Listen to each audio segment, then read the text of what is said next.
आज हम लोग पढ़ेंगे वो है श्वसन तंत्र। कल हम लोगों ने पाचन तंत्र देख लिया था, तो जिन्होंने नहीं देखा हो वो लोग देख लीजिएगा। चलिए स्टार्ट करते हैं। मानव शरीर संरचना का सेकंड टॉपिक है श्वसन तंत्र। अगर बात करें श्वसन तंत्र, तो श्वसन अंगों से मिलकर एक तंत्र बनता है, जिसे कि हम श्वसन तंत्र के नाम से जानते हैं, यानी रेस्पिरेटरी सिस्टम के नाम से जानते हैं। ठीक है। और जो श्वसन है, देख लेते हैं श्वसन क्या है।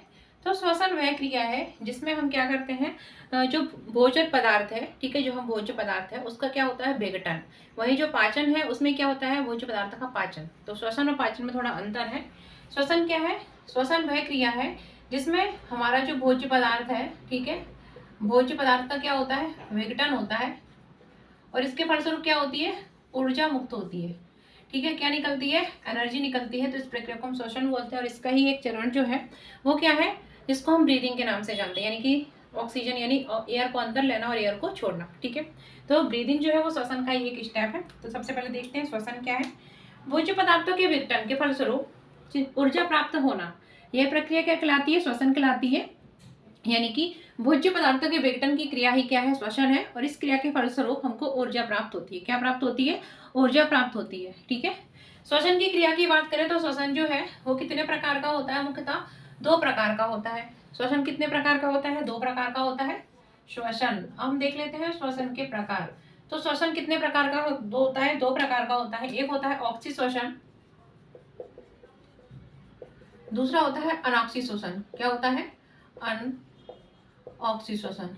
तो ऑक्सी श्वसन वह श्वसन है, ठीक है, जिसमें क्या होता है, अगर बात करें तो जो हमारा भोज्य पदार्थ है वो ऑक्सीजन की प्रेजेंट में विघटित होता है और हमको एनर्जी मिलती है। वही अनॉक्सी श्वसन जो होता है उसमें जो भोज्य पदार्थ होता है उसका विघटन ऑक्सीजन की अनुपस्थिति में होता है। ठीक है, तो इसमें ऑक्सीजन की प्रेजेंट में हो रहा है, इसमें ऑक्सीजन के एब्सेंट में भोज्य पदार्थ का विघटन होता है, एनर्जी इसमें ही मिलती है। लेकिन अंतर क्या है, जो ऑक्सी श्वसन है उसके दौरान हमको 38 एटीपी एनर्जी प्राप्त होती है। ठीक है, वही जो एनारोबिक यानी कि अनॉक्सी श्वसन है इसके दौरान हमको 2 एटीपी एनर्जी प्राप्त होती है। ठीक है, बहुत अंतर है जमीन आसमान का।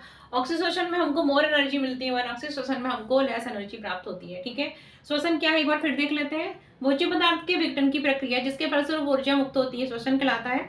श्वसन जो है उसको हम दो भागों में डिवाइड कर सकते हैं, ऑक्सी श्वसन और अनॉक्सी श्वसन। ऑक्सी श्वसन वह प्रक्रिया है श्वसन की जिसमें क्या है, जो ऑक्सीजन की उपस्थिति में होती है और जिसमें 38 एटीपी ऊर्जा मुक्त होती है।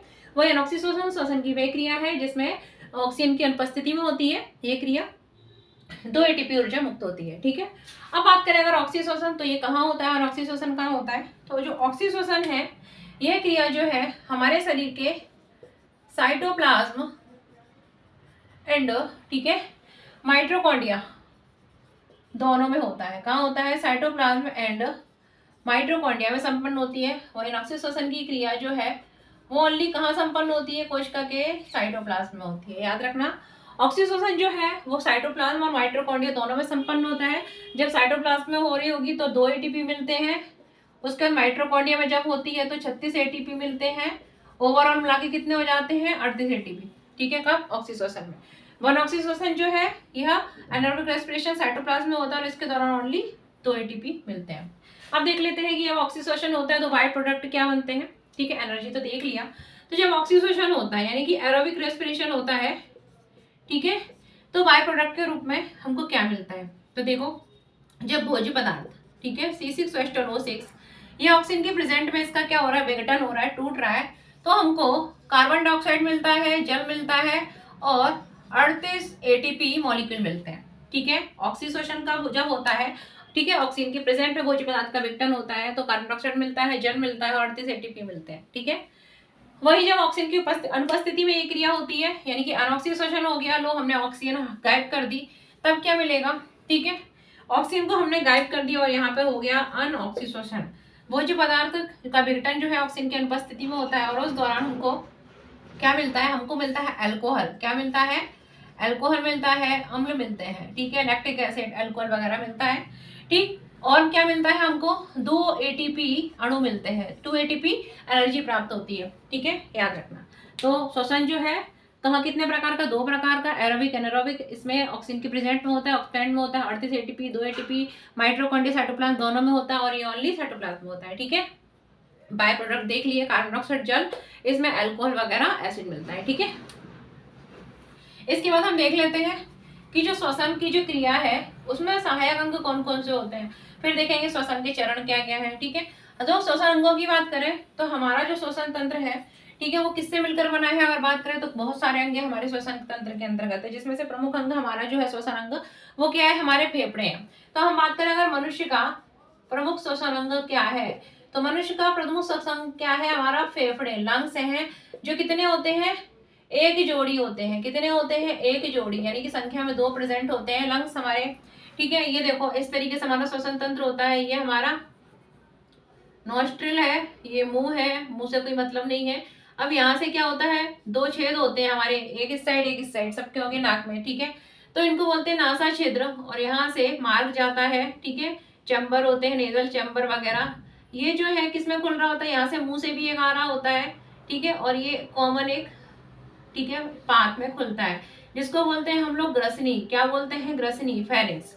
ये जो होते हैं हमारे नासा छिद्र है, क्या है, हमारे नासा छिद्र है। ठीक है, नासा छिद्र है, नेजल ओपनिंग, नेजल पोर। ये जो है नेजल चैम्बर है।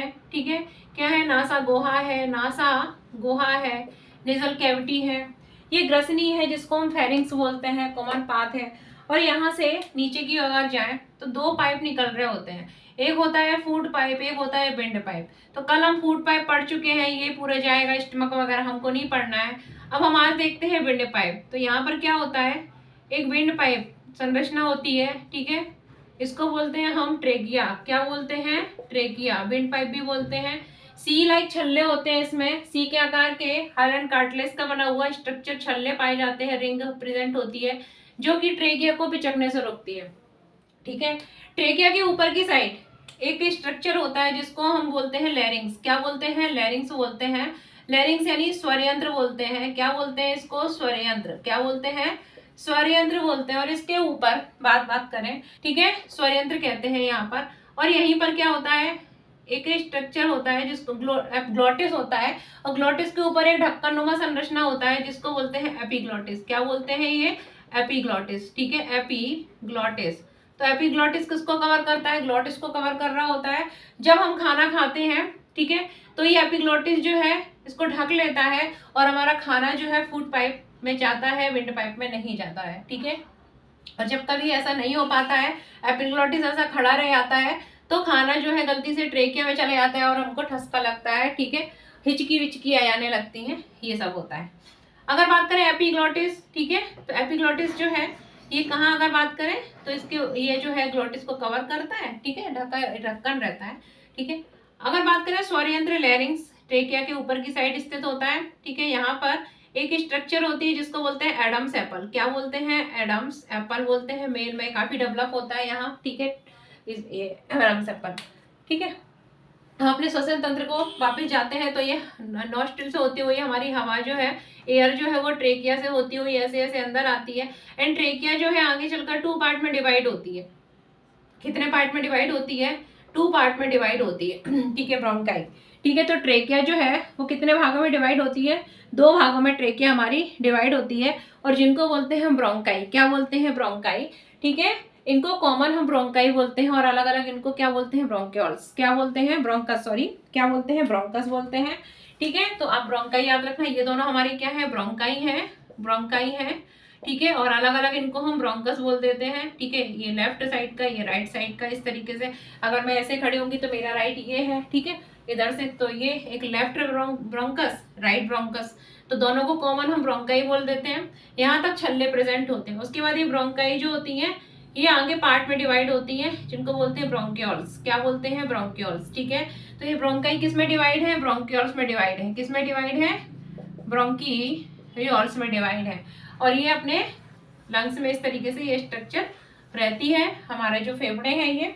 ठीक है, लास्ट में क्या होता है इनमें, लास्ट में इस तरीके से बात करें तो इनके जो एंड होता है वहां पर सैक लाइक स्ट्रक्चर प्रेजेंट होती है, थैलेनुमा संरचनाएं प्रेजेंट होती हैं, जिनको हम कूपिकाएं कहते हैं। क्या कहते हैं, ये पूरे नीचे तक और होंगे, मैंने यही बना दी है। कूपिकाएं क्या कहते हैं इनको, कूपिकाएं कहते हैं, एल्वोलाई कहते हैं। और एल्वोलाई जो है हमारे फेफड़ों की संरचनात्मक और क्रियात्मक इकाई है, याद रखना। ठीक है, जो एंड तक जो एयर है वो इन एल्वोलाई में ही जाती है, कूपिकाओं में ही जाती है। अब क्या है, अगर बात करें तो हमारा जो फेफड़े हैं, फेफड़ों के चारों ओर एक डबल लेयर मेम्ब्रेन प्रेजेंट होती है जिसको बोलते हैं प्लूरल मेम्ब्रेन। क्या बोलते हैं? Pleural membrane. और हमारे जो लंग्स होते हैं, ठीक है, वो उनको ये प्लूरल मेम्ब्रेन जो होती है ना, वो उनकी रक्षा करने का काम करती है। डबल लेयर मेम्ब्रेन होती है, याद रखना, दोहरी झिल्ली होती है। कैसी झिल्ली होती है? दोहरी झिल्ली, ठीक है। डबल लेयर मेम्ब्रेन होती है जो फेफड़ों को घेरे रहती है, इसको क्या बोलते हैं? Pleural membrane. क्या बोलते हैं? प्लूरल झिल्ली।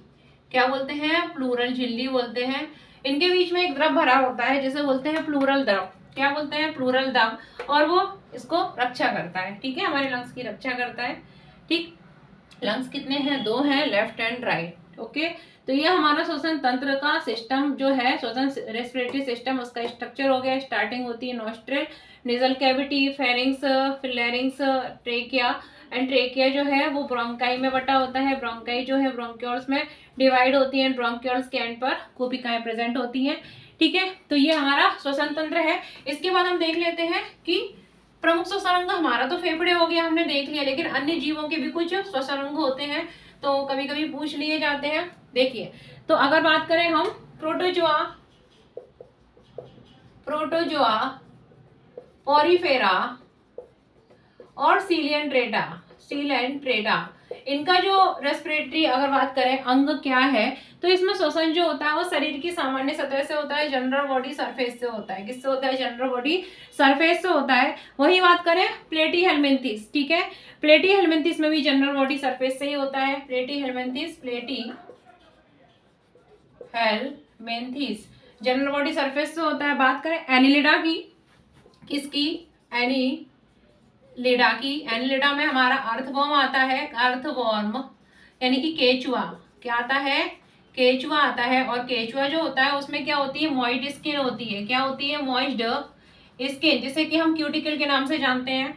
तो उसमें रेस्पिरेशन जो होता है मॉइस्ड स्किन के थ्रू होता है एनिलिडा में, ठीक है, यानी कि अर्थवर्म केचुआ। इसके बाद बात करें अगर फ्रॉग, तो जो मेढक है, ठीक है, मेढक, फ्रॉग, तो मेढक में श्वसन जो अंग है वो क्या है? प्रमुख श्वसन अंग। श्वसन जो होता है इसमें मुख गुहा से होता है, मुख गुहा, ठीक है, बक्कल कैविटी के थ्रू भी होता है, मुख से भी लेता है। इसके अतिरिक्त ये कुटेनियस रेस्पिरेशन भी कर लेता है, ठीक है, कुटेनियस रेस्पिरेशन त्वचा से कर लेता है। जब ये गिल से यानी कि मुख गुहा से छोड़ा कुटेनियस रेस्पिरेशन करता है त्वचा से भी। जब ये शरीर बॉडी मतलब जब इसकी बॉडी जो है मिट्टी के अंदर होती है, तो ये न मिट्टी से शरीर से लेता है, तो कुटेनियस रेस्पिरेशन करता है। गिल्स से करता है जब बच्चा होता है, और लंग्स से करता है जब ये बड़ा हो जाता है, पृथ्वी पर जमीन पर रहने लगता है, तो लंग्स से करता है। मेढक में 3-4 प्रकार का श्वसन अंग है। बात करें रेप्टाइल्स की, छिपकली विपकली की, ठीक है, तो इसमें क्या होते हैं? इनमें लंग्स ही प्रेजेंट होते हैं रेप्टाइल्स में, ठीक है। तो पशु है इनमें भी ज्यादातर में लंग्स ही सब में प्रेजेंट होते हैं, मनुष्य में भी लंग्स ही होते हैं। बात करें अगर कीटों की, तो कीटों में क्या होता है? उनमें अगर श्वसन अंग है तो हम उनका श्वसन अंग जो होता है कीटों का, इंसेक्ट का, जिससे हम बोलते हैं ट्रेकिया। क्या बोलते हैं? ट्रेकिया। और ट्रेकिया जो है, ठीक है, उसका एंड पार्ट जो होता है वो क्या कहलाता है? स्पाइरकल कहलाता है, याद रखना, इंसेक्ट में, ठीक है। तो ये क्या हो गए? विभिन्न जीवों के श्वसन अंग हो गया। हम देख लेते हैं श्वसन के चरण कौन कौन से हैं। तो श्वसन के कई चरण होते हैं। सबसे पहला चरण जो होता है उसमें क्या होता है? गैस का एक्सचेंज होता है, यानी कि एटमॉस्फेरिक एयर अंदर जाती है और हमारी बॉडी से जो एयर है वो बाहर एटमॉस्फेयर में आती है, ठीक है। तो श्वसन के चरण अब हम देख लेते हैं। क्या? श्वसन के चरण, श्वसन के चरण। तो श्वसन के कितने चरण होते हैं? अगर बात करें तो पहला चरण जो होता है जिसको हम ब्रीदिंग के नाम से जानते हैं। किस नाम से आते हैं? ब्रीदिंग, ठीक है, ब्रीदिंग। तो ब्रीदिंग जो है वो क्या है? हवा को अंदर लेना और बाहर छोड़ना है, यानी कि इसमें 2 स्टेप होते हैं। एक होता है निश्वसन, एक होता है निःश्वसन, यानी कि इनहेलेशन और एक्सहेलेशन। इसमें क्या होता है? इसको इनहेलेशन बोलते हैं। इसमें एटमॉस्फेरिक एयर को हम लंग्स फेफड़ों में भरते हैं, ठीक है। एंड एक्सहेलेशन या एक्सपायरेशन, इसमें जो फेफड़ों की जो वायु होती है उसको बाहर वापस एटमॉस्फेयर में छोड़ा जाता है, ठीक है। तो ये ब्रीदिंग होता है। इसके बाद जो होता है वो अगली प्रोसेस होती है जिसको बोलते हैं हम गैस का एक्सचेंज। क्या होता है? Gaseous exchange. क्या होता है? Gaseous exchanges. तो गैसियस एक्सचेंज कहाँ होता है भाई? जो फेफड़े था, फेफड़े का एंड पार्ट मैंने देखा था, कोपिकाएं होती थी, तो ये हमारी कोपिका है। कोपिका में क्या हो गया? ठीक है, एल्वलाई एटमॉस्फेयर एयर जो है वो आई, हमने इनहेलेशन करा, एटमॉस्फेरिक एयर फेफड़ों से ट्रेकिया से होती हुई फेफड़ों में आई, यानी कि कोपिकाओं में आ गई। ये हमारी कोपिकाएं हैं, क्या है, कोपिकाएं, एल्वोलाई बताया था अभी आपको। इसमें एटमॉस्फेरिक एयर ने एंट्री करी, उसमें ऑक्सीजन की मात्रा कितनी होती है, ज्यादा होती है, कार्बन डाइऑक्साइड की मात्रा मतलब तुलनात्मक अगर हम बात करें जो हम छोड़ते हैं एयर उसकी तुलना में कम होती है, ठीक है। अब क्या होता है, इसमें ऑक्सीजन जो है वो तो ज्यादा मात्रा में है, कार्बन डाइऑक्साइड जो है वो कम मात्रा में है। वही क्या है, अगर बात करें हमारी बॉडी से, तो हमारा जो टिश्यू है, हर एक ऑर्गन है, हमारे अंग है, ठीक है, वो क्या है, उसमें अगर बात करें तो ब्लड जो है, ब्लड जो है वो कैसा, जो रुधिर को लेके आता है अनऑक्सीकृत, यानी कि जिसमें बात करें ऑक्सीजन की मात्रा तो कम होती है लेकिन कार्बन डाइऑक्साइड की मात्रा ज्यादा होती है। ऐसा जो ब्लड है हमारे जो विभिन्न अंग है उनसे होकर आता है और कहाँ प्रवेश करता है, ये प्रवेश करता है हमारे हृदय में। कहाँ प्रवेश करता है, ये हृदय के 4 चैम्बर बना दिए हैं, राइट एंड लेफ्ट, ये है ऑरिकल और ये है वेंट्रिकल, ठीक है, एट्रियम वेंट्रिकल, आनंद निलय भी बोल सकते हैं, ठीक है। अब क्या होता है, ये हमारा राइट साइड में प्रवेश करता है, कौन सा, अनऑक्सीजनेटेड ब्लड जो होता है ये राइट साइड में प्रवेश करता है। इसके बाद राइट जो ये हमारे ऑरिकल है, ठीक है, ये भी ऑरिकल है, नीचे के दोनों वेंट्रिकल होते हैं। एंड वेंट्रिकल से क्या होता है, निकलता है, ठीक है, वेंट्रिकल से निकल कर हमारे लंग्स के पास जाता है, ठीक है, लंग्स के पास जाता है और ये कैसा है, अभी अनऑक्सीकृत है, यानी इसमें कार्बन डाइऑक्साइड की मात्रा ज्यादा है। और ये ब्लड जो है यहाँ से क्या करता है, कार्बन डाइऑक्साइड को तो छोड़ देता है, ठीक है, डिफ्यूजन विषण की प्रक्रिया द्वारा जो कार्बन डाइऑक्साइड है वो चली जाती है, क्योंकि कार्बन डाइऑक्साइड की जो सांद्रता है वो इन जो कैपिलरी वगैरह है हमारी इनमें ज्यादा होती है एंड कोशिकाओं में कम होती है। रक्त वाहिनियां हैं इनमें ज्यादा है, कोशिकाओं में कम है, तो कार्बन डाइऑक्साइड यहाँ से बाहर की ओर चली जाती है, ठीक है, कोशिकाओं में, और कोशिकाओं से होकर बाहर निकल जाती है एटमॉस्फेरिक एयर इनहेलेशन एक्सहेलेशन के थ्रू। वही ऑक्सीजन की मात्रा कम है तो ऑक्सीजन जो है बाहर ज्यादा थी तो ऑक्सीजन अंदर आ जाती है। अधिक सांद्रता से कम सांद्रता की ओर पदार्थ जब जाते हैं तो उसे क्या बोलते हैं, डिफ्यूजन। तो डिफ्यूजन के द्वारा होता है, प्रेशर ग्रेडियंट के कारण होता है, किसके कारण होता है, प्रेशर ग्रेडियंट के कारण होता है, ये सब जो चीजें होती हैं। एंड यहाँ से ऑक्सीजन वाला ब्लड जो है जिसमें ऑक्सीजन ज्यादा है ये किस में आता है, ये हमारे आता है लेफ्ट साइड के एट्रियम में, लेफ्ट साइड के एट्रियम हृदय में, और हृदय से होकर अगर बात करें तो लेफ्ट साइड के वेंट्रिकल में आता है, और वेंट्रिकल से फिर ये हमारे शरीर के विभिन्न अंगों में पहुंच जाता है ऑक्सीजन वाला ब्लड। तो इस तरीके से ये गैस का एक्सचेंज देखा कहाँ होता है, कोशिकाओं में होता है, कहाँ होता है, कोशिकाओं में होता है गैस का एक्सचेंज। और एक जगह कहाँ पर होता है, टिश्यू में भी होता है, कि टिश्यू जो है हमारी जो कोशिकाएं हैं वो क्या करती हैं, जो कैपिलरी वगैरह हमारी टिश्यू अंगों की होती है वो ऑक्सीजन वाला तो ले लेती है, कार्बन डाइऑक्साइड को छोड़ देती है। तो ये गैस का एक्सचेंज होता है। अगला जो स्टेप है वो क्या है हमारा, परिवहन। क्या है, परिवहन। परिवहन को बोलते हैं ट्रांसपोर्टेशन। तो ट्रांसपोर्टेशन का मतलब क्या होता है, ट्रांसपोर्टेशन का मतलब होता है इधर से उधर ले जाना। तो इसका काम कौन करता है, हमारा ब्लड करता है। तो ट्रांसपोर्टेशन यानी जो हवा है, कैसी हवा, ऑक्सीजन युक्त हवा जो है और कार्बन डाइऑक्साइड युक्त हवा, इनको ट्रांसपोर्ट करने का काम जो है वो कौन करता है, इनको ट्रांसपोर्ट करने का काम जो है ब्लड करता है, प्लाज्मा करती है, ठीक है, कौन करता है, ब्लड, प्लाज्मा, ठीक है, हमारी आरबीसी वगैरह जो है ये इनको ट्रांसपोर्ट करने का काम करती है। तो दो हमने स्टेप देख लिया, ब्रीदिंग देख लिया, गैसियस एक्सचेंज देख लिया, अब हम देख रहे हैं परिवहन, ठीक है। तो अगला स्टेप हमारा क्या है, परिवहन। क्या है, परिवहन। तो परिवहन में हम लोग देखेंगे, ठीक है, परिवहन। परिवहन क्या होता है इसको अच्छे से देखते हैं कि कौन कौन इसका परिवहन करता है, ठीक है।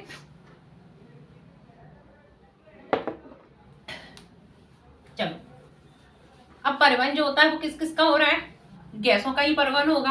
तो परिवहन को थोड़ा डिटेल में देखना है, इधर क्लीन कर रही हूँ, ठीक, परिवहन, गैसों का परिवहन। अगला बात करें परिवहन, मुख्यतः दो गैसों का, एक तो कार्बन डाइऑक्साइड का और ऑक्सीजन का होता है, ठीक है, क्योंकि अन्य गैसें जो है जितनी हम लेते हैं उतनी निकाल देते हैं, ठीक है, छोड़ देते हैं अपने नॉस्ट्रिल के थ्रू, ठीक है, नासा क्षेत्र के थ्रू। जैसे कि अगर बात करें हमने कार्बन डाइऑक्साइड भी ली, ऑक्सीजन भी ली, हमारी जो एयर है, ऐसा तो नहीं है ना कि कार्बन डाइऑक्साइड यहाँ पे पहरेदार बैठा है, भाई कार्बन डाइऑक्साइड नहीं आएगी, ऑक्सीजन नहीं आएगी, नाइट्रोजन नहीं आएगी, ऐसा तो नहीं है ना। तो हम नाइट्रोजन भी लेते हैं लेकिन नाइट्रोजन जितनी लेते हैं उतनी छोड़ देते हैं, ठीक है, लेकिन कार्बन डाइऑक्साइड ऑक्सीजन के मामले में ऐसा नहीं होता, ठीक है, इनका परिवहन हो रहा है हमारे बॉडी में, ठीक है। तो देखते हैं कैसे परिवहन होता है कार्बन डाइऑक्साइड का और ऑक्सीजन का, ठीक है। तो कार्बन डाइऑक्साइड का अगर मुख्यतः परिवहन देखें, ठीक है, तो इन तीनों के परिवहन में आरबीसी, ठीक है, आरबीसी जो प्लाज्मा होता है, ठीक है, एंड बाइकार्बोनेट, तीनों की महत्वपूर्ण भूमिका रहती है। किसकी रहती है? RBC, plasma and bicarbonate ion HCO3 negative की भूमिका रहती है। इसी तरीके से इसके परवल में भी आरबीसी लाल रक्त कणिकाएं, हमारी प्लाज्मा और बाइकार्बोनेट आयन इनकी भूमिका रहती है। लेकिन सबसे ज्यादा मात्रा जो है ऑक्सीजन की किसके द्वारा परिवहित होती है? कार्बन डाइऑक्साइड की सबसे ज्यादा मात्रा किसके द्वारा परिवहित होती है? काफी महत्वपूर्ण है। तो अगर बात करें कार्बन डाइऑक्साइड का, ठीक है, तो आरबीसी द्वारा जो कार्बन डाइऑक्साइड का जो परिवहन है वो कितना होता है? 20 से 25% होता है। कितना होता है? 20 से 25% होता है। वहीं प्लाज्मा द्वारा कार्बन डाइऑक्साइड का जो परिवहन होता है बहुत ही कम होता है। कितना होता है? 7%। कितना होता है? लगभग 7% होता है। और सबसे ज्यादा कार्बन डाइऑक्साइड का जो परिवहन अगर होता है तो वो होता है बाइकार्बोनेट आयन के थ्रू। कितना? 70%। कितना होता है? 70%। तो देख लीजिए, कार्बन डाइऑक्साइड का जो परिवहन होता तो ब्लड में ही है, लेकिन ब्लड में अगर बात करें आरबीसी के द्वारा कितना होता है? लाल रक्त कणिकाओं के साथ जाएगी, ठीक है, संयुक्त होकर 20 से 25%। प्लाज्मा के थ्रू जाएगी 7%। रक्त का ही भाग है, ये पढ़ेंगे हम सर्कुलेटरी सिस्टम में, ब्लड के पार्ट में, ठीक है। एंड HCO3 अगर बात करें बाइकार्बोनेट आयन के रूप में कार्बन डाइऑक्साइड का 70% परिवहन होता है। सबसे ज्यादा किसमें होता है? कार्बन डाइऑक्साइड का बाइकार्बोनेट आयन के रूप में द्वारा होता है। किसके द्वारा होता है? बाइकार्बोनेट आयन के द्वारा होता है। एंड ऑक्सीजन का परिवहन अगर बात करें तो सबसे ज्यादा ऑक्सीजन का परिवहन जो होता है आरबीसी के द्वारा होता है। किसके द्वारा होता है? आरबीसी के द्वारा होता है। याद रखना, आरबीसी के द्वारा सबसे ज्यादा होता है, 90 से ऊपर, यानी कि 97 करीब, ठीक है। आरबीसी के द्वारा 97% जो परिवहन है आरबीसी का, वो किसके द्वारा होता है? आरबीसी के द्वारा 97% परिवहन किसका होता है? ऑक्सीजन का होता है, ठीक है। वही इसको हटाओ, इसका तो इसके होता है। वहीं प्लाज्मा के द्वारा अगर बात करें तो ऑक्सीजन का प्लाज्मा के द्वारा कितना परिवहन होता है? तो ऑक्सीजन का जो ब्लड प्लाज्मा होती है उसके द्वारा 3% परिवहन होता है। तो पूछ लेते हैं कि ऑक्सीजन के परिवहन में प्रमुख रूप से भूमिका किसकी होती है? आरबीसी की होती है। वही कार्बन डाइऑक्साइड के परिवहन में प्रमुख भूमिका किसकी होती है? बाइकार्बोनेट आयन की होती है, 70%। तो ये देख लिया हमने कि विभिन्न गैसों का जो परिवहन है कैसे होता है। तो हमने ऑक्सीजन वो रेस्पिरेशन के चरण देख लिए, गैसेस एक्सचेंज, ब्रीदिंग, और ये ट्रांसपोर्टेशन यानी कि परिवहन, ये चरण होते हैं। और उसके बाद क्या होता है? ऑक्सीजन जो है वो हमारे अंगों में पहुंच जाती है ब्लड के थ्रू। एंड वहां पर क्या होता है? कोशिका के, हम कोई भी कोशिका या ऊतक देखो तो ऐसी स्ट्रक्चर होती है, बीच में न्यूक्लियस होता है, केंद्रक होता है।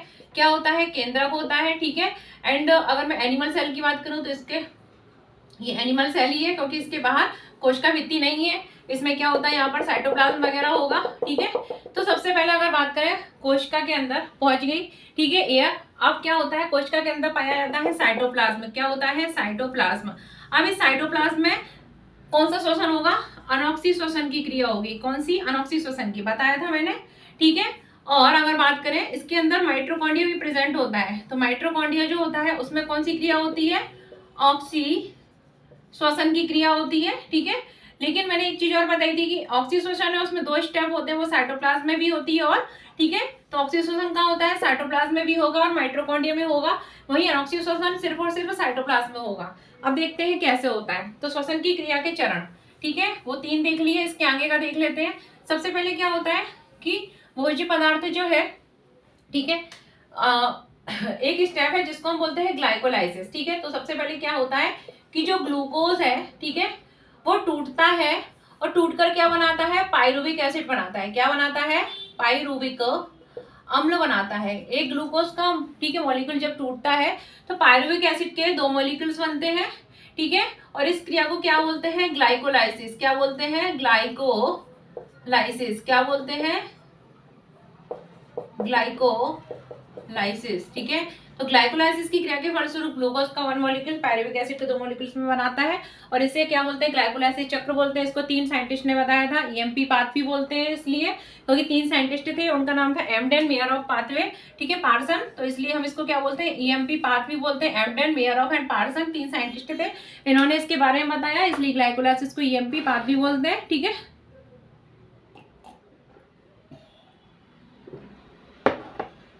अब देखो, तो पाइरुविक एसिड बनता है यहाँ तक, और पाइरुविक एसिड बनता है, साथ ही साथ क्या होता है? 2 एटीपी का लाभ भी होता है। क्या होता है? जो ग्लाइकोलाइसिस की जो प्रक्रिया है, ठीक है, ग्लूकोज से 2 पाइरुविक एसिड बनते हैं, साथ ही साथ हमको 2 एटीपी भी मिलते हैं, ठीक। तो ये क्रिया जो होती है, ये क्रिया कहाँ होती है? कोशिका के साइटोप्लाज्म में। कहाँ होती है? साइटोप्लाज्म में। मैंने बताया था साइटोप्लाज्म में ऑक्सीशोषण भी होगा, ऑक्सीशोषण का भी एक स्टेप होता है, ठीक है। तो ये क्रिया साइटोप्लाज्म में होती है, यानी कि ये तो कॉमन है, चाहे ऑक्सीशोषण हो चाहे अनऑक्सीशोषण हो। इसके बाद अगर हम बात करें इसके आगे क्या होता है, इसके आगे जो पायरुविक अम्ल है, ठीक है, इसके द्वारा मिलते हैं हमको यहाँ पर 2 ATP एंड बाद में पायरुविक एसिड जो होता है उसके, ठीक है। अगली क्रिया होती है जिसको हम बोलते हैं क्रेब्स साइकिल। क्या बोलते हैं? क्रेब्स साइकिल या क्रेब्स चक्र, ठीक है। क्रेब्स साइकिल या क्रेब्स चक्र बोलते हैं। और इसके दौरान जो है वो पायरुविक एसिड के 1 मॉलिक्यूल्स से, ठीक है, पायरुविक एसिड के एक अणु से 18 ATP प्राप्त होते हैं। अब हमारे पास कितने थे? 2 पायरुविक एसिड थे, तो 18 × 2 बराबर कितना? 36 ATP। तो 36 ATP मिलता है क्रेब्स चक्र के दौरान। आपको बस इतना याद रखना है, 12th में पूरा डिटेल आता था बनाने को, लेकिन हमको सिर्फ याद रखना है ग्लाइकोलाइसिस में 2 ATP मिल रहे हैं और पायरुविक एसिड बन रहा है, ठीक है, ग्लूकोज से। ये क्रिया साइटोप्लाज्म में हो रही है। वही क्रेब्स साइकिल जो है इसमें 2 पायरुविक एसिड से 18 18 दूनी 36, यानी 1 से 18 तो 2 से 36 ATP मिलते हैं। और ये क्रिया कहाँ होती है? क्रेब्स साइकिल वाली ये क्रिया कोशिका के माइटोकॉन्ड्रिया में होती है। कहाँ होती है? माइटोकॉन्ड्रिया में होती है। तो इस प्रकार जो अनऑक्सीशोषण की क्रिया होती है वो यहाँ से यहाँ तक ही होगी, ओनली साइटोप्लाज्म में होगी, 2 ATP बन जाएंगे। वहीं जब ऑक्सीशोषण होगा ना, तो ये वाला स्टेप तो कॉमन है ही, साथ ही ये भी हो जाएगा। तो कितने? 36 और 2 38, तो टोटल कितने ATP मिलेंगे? 38 ATP। तो इस तरीके से ये श्वसन जो है हमारा कंप्लीट हो जाता है, 38 ATP मिलते हैं, ऊर्जा मिल जाती है, ठीक है। और इसीलिए हम माइटोकॉन्ड्रिया को क्या बोलते हैं? कोशिका का पावर हाउस। भाई कितने ATP प्राप्त हो रहे हैं? 36 तो माइटोकॉन्ड्रिया से मिल रहे हैं और 2 इधर वाले, ठीक है। तो माइटोकॉन्ड्रिया जो है, इसलिए हम माइटोकॉन्ड्रिया को क्या बोलते हैं? हमारे कोशिका का पावर हाउस बोलते हैं। तो ये श्वसन कंप्लीट हो गया, उम्मीद है समझ में आ गया होगा, और अगर आ गया हो तो लाइक कर देना, ठीक है। एक चीज और, श्वसन से संबंधित, मेरा टाइम भी हो रहा है 5 बजे का, ठीक है। श्वसन से संबंधित जो सेंटर होते हैं वो कहाँ स्थित होते हैं? हमारे मेडुला ऑब्लोंगेटा में होते हैं। हमारा जो पश्चिम मस्तिष्क होता है ना, fore brain, mid brain, hind brain, तो पश्चिम मस्तिष्क के मेडुला ऑब्लोंगेटा में क्या होते हैं? श्वसन से संबंधित सेंटर होते हैं, ठीक है, याद रखना। तो ये हमारा सेशन कंप्लीट, कल मिलेंगे एक नए सिस्टम के साथ। तो बस देखते रहिए और पढ़ते रहिए।